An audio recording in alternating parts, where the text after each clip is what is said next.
দীঘা চন্দনেশ্বর মন্দির। হর হর মহাদেব। মন্দিরের অতুলনীয় দৃশ্য রয়েছে। এটা হচ্ছে মন্দিরে ঢোকার মুহূর্ত। লোকে লোকারণ্য রয়েছে, অন্য সময়েও লোকে লোকারণ্য থাকে। মন্দিরের মধ্যে একটা বড় বাগান রয়েছে, যা বড় করে একটা মহাদেব আছে। এবং সামনে বড় বড় মন্দির রয়েছে। মন্দির চারদিকে অনেক বড় ফাঁকা জায়গা রয়েছে। সবাই এই ভক্তি ভরে পূজা দেওয়ার জন্য এই মন্দিরে আসে।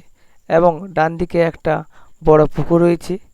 পুকুরের মধ্যে সবাই চান করে ভগবানের কাছে নিজের মনের কিছু কামনা বা চায়, ফলে ভগবান সেটা দিয়ে থাকেন।